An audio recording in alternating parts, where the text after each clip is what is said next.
პოლიცია გადმოდის, როგორც ჩანს ისინი დააკავებენ, ან ისევ ეცდებიან რომ გადაიყვანონ მოქალაქეები, თუმცა არ ემორჩილებიან ისინი. სულ ცოტა ხნის წინ ვიხილეთ ჯაჭვი, ეს იყო ერთობის ჯაჭვი პოლიციის წინააღმდეგ. ხომ არის საკმარისი რაოდენობა და საკმარისი რაოდენობა არ არის? საკმარისი რაოდენობა ხომ არის? საკმარისი რაოდენობა იმისთვის რომ გადაკეტონ. არ არის საკმარისი რაოდენობა რომ გადაკეტონ. ნამდვილად ბევრი ვარ შეხედე.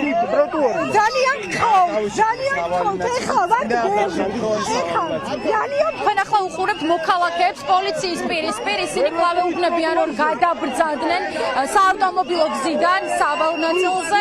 აი ხედავთ რომ პოლიციამ ამ ეტაპზე უკან დაიხია, მაგრამ ერთი მოქალაქე მათთან მიდის. მოდი ვნახოთ ახლა როგორ განვითარდება აქ მოვლენები.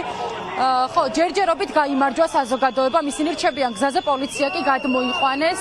მოდი მოვისმინოთ ახლა მათი კომენტარები. ბოლომდე ეს არის შეძახილები, მინდა მოგასმენინოთ, ეს არის პირველი პოზიცია გზის გადაკეტვის შემდეგ. მოვისმინოთ შეფასებებიც. ბატონო, გამარჯობა, ბატონო ზურაბ. ზვიად ცეცხლაძის მამა. თქვენი შვილი არის პატიმრობაში, არის სინდისის პატიმარი. ახლა გაცნობიერებული გაქვთ, რომ შესაძლებელია თქვენს გარანტირებული გაგიხდეთ პატიმრობა ამ ქმედების შემდეგ და როგორი იქნება რეაგირება?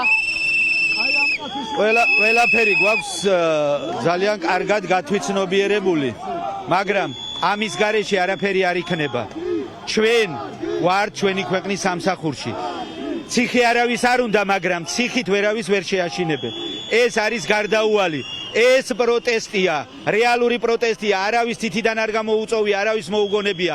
ამ ქვეყანაში ყველაფერი კეთდება ცუდად და ვიდრე არ იქნება წესრიგი, არ იქნება ადამიანური მოქცევა, არ იქნება ევროპული ნაბიჯების გადადგმა, ჩვენ ვიდგებით ქუჩაში დაგვიჭიროთ. ჩვენი შვილები წოლობისთვის არიან განწირული და არ არის პრობლემა, ყველა დაგვიჭირონ უნდა მაშინ. ხო ამბობს ბიძინა ივანიშვილი, ყველას ვერ დაგვიჭერენ, ციხეებს ვერ გაავსობენ. ნახოთ, აბა მივყვეთ ახლა რამდენს აიჭერენ. მადლობა, მე დავით მშვენიერაძეს მოვუსმენ. დავით, თუ შეიძლება, ერთ-ერთი პირველი იყავი, რომელმაც გაბედა და გადმოდგა პირველი ნაბიჯი საავტომობილო გზაზე. ხელება აწეულები, იდექით სტუდენტები პოლიციის პირისპირ. ძალიან დიდი გამბედაობა იყო.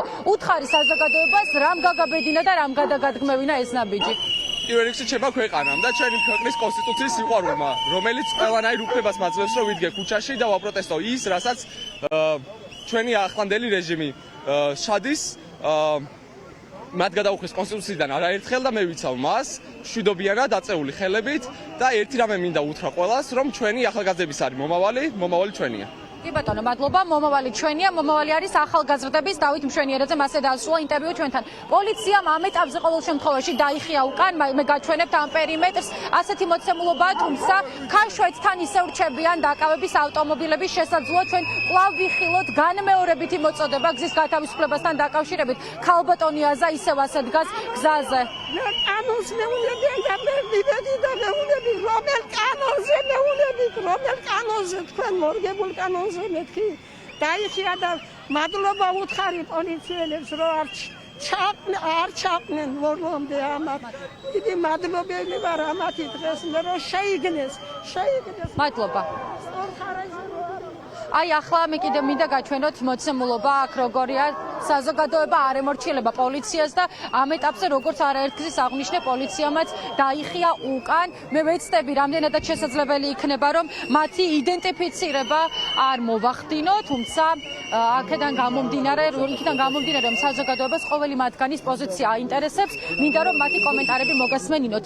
უნდა გკითხოთ, ჯაჭვში იდექით წეღან ერთობის ჯაჭვი აჩვენეთ პოლიციას.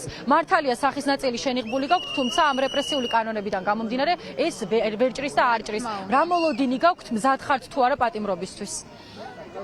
მე არაფრის მოლოდინი არ მაქვს. ერთადერთი რაც ვიცი, რუსთაველი უნდა გადაიკეტოს, სანამ ბოლო სინდისის პატიმარი არ გამოვა ციხიდან, სანამ ყველა ადამიანი არ იქნება თავისუფალი და სანამ ერთხელ და სამუდამოდ ჩვენ სიტყვას, ჩვენს ხმას არ გაიგონებენ.